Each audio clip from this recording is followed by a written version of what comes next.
സെക്രട്ടേറിയറ്റിന് മുന്നിലെ അക്രമ സമരവുമായി ബന്ധപ്പെട്ട കേസിൽ യൂത്ത് കോൺഗ്രസ് സംസ്ഥാന പ്രസിഡന്റ് രാഹുൽ മാങ്കൂട്ടത്തിലിന് ജാമ്യമില്ല. രാഹുൽ മാങ്കൂട്ടത്തിലിനെ റിമാൻഡ് ചെയ്തു. 22-ാം തീയതി വരെയാണ് റിമാൻഡ് ചെയ്തത്. ഗുരുതര ആരോപണമാണ് പ്രതിക്കെതിരെ ഉള്ളതെന്ന് കോടതി. അക്രമത്തിന് നേതൃത്വം നൽകിയത് രാഹുലാണെന്നും കോടതി പറഞ്ഞു. 10 വർഷം വരെ ശിക്ഷ കിട്ടാവുന്ന വകുപ്പുകളാണ് രാഹുലിനെതിരെ ചുമത്തിയിരിക്കുന്നത്. രാഹുലിനെ പൂജപ്പുര ജയിലിലേക്ക് മാറ്റിയിട്ടുണ്ട്. വിവരങ്ങൾ തിരുവനന്തപുരത്ത് നിന്ന് അനുരാഗ് നൽകും. അനുരാഗ്, വലിയ അതായത് ഗുരുതര ആരോപണമാണ് പ്രതിക്കെതിരെ, അതായത് രാഹുൽ മാങ്കൂട്ടത്തിനെതിരെ ഉണ്ടായിരിക്കുന്നതെന്നാണ് കോടതി പറഞ്ഞത്. അതോടൊപ്പം തന്നെ ഇത്രയും വലിയൊരു അക്രമത്തിന് നേതൃത്വം നൽകിയത് രാഹുലാണെന്നാണ് പ്രോസിക്യൂഷൻ പറയുന്നത്. 10 വർഷം വരെ ശിക്ഷ കിട്ടാവുന്ന വകുപ്പുകൾ രാഹുലിനെതിരെ ചുമത്തിയിരിക്കുന്നു. പൂജപ്പുര ജയിലിലേക്ക് മാറ്റിയിട്ടുണ്ട് രാഹുൽ മാങ്കൂട്ടത്തിലിനെ. അതോടൊപ്പം തന്നെ ഈ ജയിലിന് പുറത്തും കോടതിക്ക് പുറത്തുമൊക്കെ യൂത്ത് കോൺഗ്രസിൻ്റെ അക്രമവുമൊക്കെ നടക്കുകയാണ്. എന്താണ് ഏറ്റവും പുതിയ വിവരങ്ങൾ?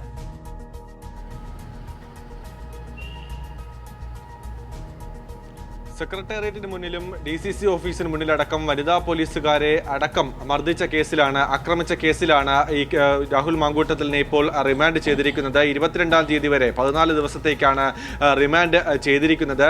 ഗുരുതരമായ ആരോപണമാണ് പ്രതിക്കെതിരെ ഉള്ളത് എന്നാണ് ഈ വിധി പ്രസ്താവത്തിനിടെ മജിസ്ട്രേറ്റ് പറഞ്ഞത്. റിമാൻഡ് റിപ്പോർട്ടിൽ കൃത്യമായി തന്നെ അപ്രകാരമുള്ള കാര്യങ്ങളും ഉണ്ട്. പോലീസിനെ ആക്രമിച്ചത് രാഹുലിന്റെ നേതൃത്വത്തിലാണ്. സ്ത്രീകളെ മുന്നിൽ നിർത്തിയാണ് പട്ടിക കഷ്ണങ്ങളും കല്ലുകളും ഉപയോഗിച്ച് പോലീസിനെ വ്യാപകമായി തെരഞ്ഞുപിടിച്ച് മർദ്ദിച്ചത്.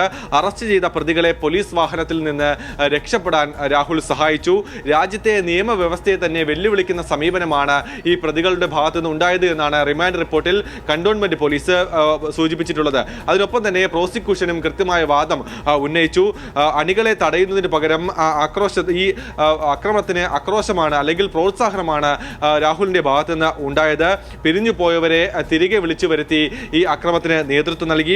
അതിന് കടന്ന പ്രതിഷേധമാണ് അല്ലെങ്കിൽ സമരമാണ് ഇവരുടെ ഭാഗത്തു നിന്ന് ഉണ്ടായത്. അക്രമം ഉണ്ടായിട്ടും പോലീസ് തുടക്കം മുതൽ സംയമനം പാലിച്ചു എന്ന കാര്യവും പ്രോസിക്യൂഷൻ വാദത്തിനിടെ പറഞ്ഞു. ആ സമയം പ്രതിഭാഗം വാദിച്ചത് ഈ രാഹുൽ മാങ്കൂട്ടത്തിലിന് ആരോഗ്യ പ്രശ്നമുണ്ട് എന്നുള്ള കാര്യമായിരുന്നു. ആ ഘട്ടത്തിലാണ് അസ്വാഭാവികമായ അല്ലെങ്കിൽ സ്വാഭാവികമായി എടുക്കാത്തൊരു നടപടി കോടതിയുടെ ഭാഗത്തു നിന്നുണ്ടായി. വീണ്ടും ഇത്തരത്തിലൊരു വൈദ്യ പരിശോധന നടത്താനുള്ള നിർദ്ദേശം കോടതി നൽകി. അങ്ങനെ ജനറൽ ആശുപത്രിയിൽ വീണ്ടും രാഹുൽ മാങ്കൂട്ടത്തിലിനെ വൈദ്യ പരിശോധനയ്ക്ക് ഹാജരാക്കി. യാതൊരു ആരോഗ്യ പ്രശ്നമില്ല എന്നുള്ള റിപ്പോർട്ടാണ് ഡോക്ടർ നൽകിയത്. ഈ റിപ്പോർട്ടിന്റെ അടിസ്ഥാനത്തിൽ നേരത്തെ പ്രോസിക്യൂഷൻ തന്നെ പറഞ്ഞിട്ടുണ്ടായിരുന്നു, ഏറ്റവും അവസാനം എടുക്കുന്ന ഈ മെഡിക്കൽ റിപ്പോർട്ട് വേണം ഇക്കാര്യത്തിൽ ഒരു ജാമ്യ അപേക്ഷയിൽ വിധി പ്രസ്താവത്തിനിടെ അത് വേണം പരിഗണിക്കാനുള്ള കാര്യം പ്രോസിക്യൂഷൻ ആവശ്യപ്പെട്ടിട്ടുണ്ടായിരുന്നു. അതനുസരിച്ചാണ് ഇപ്പോൾ റിമാൻഡ് ചെയ്തിരിക്കുന്നത്. എന്തായാലും പൂജപ്പുര ജയിലിലേക്ക് രാഹുൽ മാങ്കൂട്ടത്തിലിനെ മാറ്റിയിട്ടുമുണ്ട്. അതിനൊപ്പം തന്നെ പറഞ്ഞു വെക്കേണ്ട പ്രധാനപ്പെട്ട കാര്യം, നേരത്തെ ഈ അറസ്റ്റുമായി ബന്ധപ്പെട്ട് നിരവധി ആരോപണങ്ങൾ ഉണ്ടായിരുന്നു. രാവിലെ അറസ്റ്റ് ചെയ്യേണ്ട, ഈ ഇത്തരത്തിൽ വീട്ടിൽ പോയി അറസ്റ്റ് ചെയ്യേണ്ട കാര്യമുണ്ടോ എന്നുള്ള കാര്യമാണ് പല രീതിയിൽ ആരോപണമായി ഉയർന്നത്. അതിന് കൃത്യമായ മറുപടി കോടതിയിൽ തന്നെ പോലീസ് പറഞ്ഞിട്ടുണ്ട്. കഴിഞ്ഞ ദിവസങ്ങളിൽ പലയിടങ്ങളിൽ പൊതുപരിപാടിയിൽ പങ്കെടുത്ത ആളാണ് രാഹുൽ മാങ്കൂട്ടത്തിൽ. പക്ഷേ അവിടെ വെച്ച് ഇത്തരത്തിൽ കസ്റ്റഡിയിൽ എടുക്കുന്ന സാഹചര്യം ഉണ്ടായാൽ അത് വലിയ ക്രമസമാധാന പ്രശ്നത്തിലേക്ക് മാറും. അതുകൊണ്ടാണ് ഇത്തരത്തിൽ ഉചിതമായ സമയം തെരഞ്ഞെടുത്ത് അറസ്റ്റ് രേഖപ്പെടുത്തിയത് എന്നുള്ളതാണ്. നേരത്തെ സിറ്റി പോലീസ് കമ്മീഷണർ CH നാഗരാജുവും അത്തരത്തിലുള്ള പ്രതികരണം തന്നെയാണ് നടത്തിയത്. ഈ ഏതെങ്കിലും കേസിൽ തെളിവുകൾ തന്നെയാണ് പ്രധാനം. ഈ പ്രതിക്കെതിരെ കൃത്യമായ തെളിവുകൾ, ദൃശ്യങ്ങൾ സഹിതമുണ്ട്. ഒരു പ്രതിയെ അറസ്റ്റ് ചെയ്യുന്ന സമയവും രീതിയും തീരുമാനിക്കുന്നത് പോലീസാണ്.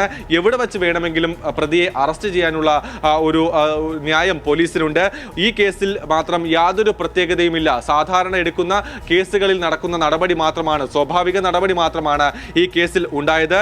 പോലീസിനെ ആക്രമിച്ച് പൊതുമുതൽ നശിപ്പിച്ചാൽ അത് ഏത് രാഷ്ട്രീയക്കാരനായാലും മുഖം നോക്കാതെ നടപടിയെടുക്കുമെന്നുള്ള കാര്യമാണ് സിറ്റി പോലീസ് കമ്മീഷണർ വ്യക്തമാക്കിയത്. അതനുസരിച്ചുള്ള നിയമ നടപടി തന്നെയാണ് ഇവിടെ ഉണ്ടായിട്ടുമുള്ളത്.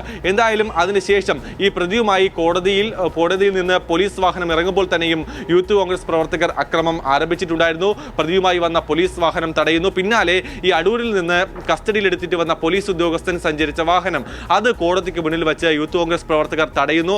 അതിനെ തല്ലിപ്പൊളിക്കാൻ ശ്രമിക്കുന്നു. നമുക്കറിയാം, ഇപ്പോൾ ഈ കേസിൽ അറസ്റ്റ് ഉണ്ടായതും റിമാൻഡ് ഉണ്ടായതും സമാനമായ സംഭവത്തിലാണ്. പോലീസ് വാഹനങ്ങളും പോലീസുകാരെയും ആക്രമിച്ച കേസിലാണ്. അങ്ങനെ ആ കേസിൽ ഒരു വിധി പ്രസ്താവം ഉണ്ടായി. പ്രതിയുമായി പുറത്തിറങ്ങുമ്പോഴാണ് സമാനമായ കാര്യം വീണ്ടും ഈ യൂത്ത് കോൺഗ്രസ് പ്രവർത്തകർ നടത്തുന്നത്. എന്തായാലും നാളെ സെക്രട്ടേറിയറ്റ് മാർച്ച് അടക്കം യൂത്ത് കോൺഗ്രസ് പ്രഖ്യാപിച്ചിട്ടുണ്ട്. ആ ഘട്ടത്തിൽ കഴിഞ്ഞ സെക്രട്ടേറിയറ്റ് മാർച്ചിലായിരുന്നു ഇത്തരത്തിലുള്ള സംഭവം ഉണ്ടായത്. നാളെ നടക്കുന്ന സെക്രട്ടേറിയറ്റ് മാർച്ച് ഏത് തരത്തിൽ മുന്നോട്ട് പോകുമെന്നുള്ളതാണ് കണ്ടറിയേണ്ടത്. എന്തായാലും വീണ്ടും അക്രമത്തിന് തന്നെയാണ് വിവിധയിടങ്ങളിൽ, വിവിധ ജില്ലകളിൽ ഈ അറസ്റ്റുമായി ബന്ധപ്പെട്ട് അക്രമം ഇതിനോടകം യൂത്ത് കോൺഗ്രസ് നടത്തിക്കഴിഞ്ഞു. ഇനി നാളെ നടക്കുന്ന സെക്രട്ടേറിയറ്റ് മാർച്ച് ഏത് തരത്തിലായിരിക്കും, ഇവർ അക്രമം നടത്തുമോ, സമാധാനപരമായി പ്രതിഷേധിക്കുമോ എന്നുള്ള കാര്യമാണ് കണ്ടറിയേണ്ടത്. ശരി, സെക്രട്ടേറിയറ്റ് മുന്നിലെ അക്രമ സമരവുമായി ബന്ധപ്പെട്ട കേസിൽ യൂത്ത് കോൺഗ്രസ് സംസ്ഥാന പ്രസിഡന്റ് രാഹുൽ മാങ്കൂട്ടത്തിന് ജാമ്യമില്ല. രാഹുൽ മാങ്കൂട്ടത്തിനെ റിമാൻഡ് ചെയ്തു. 22-ാം തീയതി വരെ റിമാൻഡ് ചെയ്തു. അതായത് ഗുരുതര ആരോപണമാണ് പ്രതിക്കെതിരെ ഉള്ളതെന്നാണ് കോടതി വ്യക്തമാക്കിയത്. അക്രമത്തിന് നേതൃത്വം നൽകിയത് രാഹുലാണെന്നും കോടതി പറഞ്ഞു. അതുകൂടാതെ തന്നെ 10 വർഷം വരെ ശിക്ഷ കിട്ടാവുന്ന വകുപ്പുകളാണ് രാഹുലിനെതിരെ ചുമത്തിയിരിക്കുന്നത്.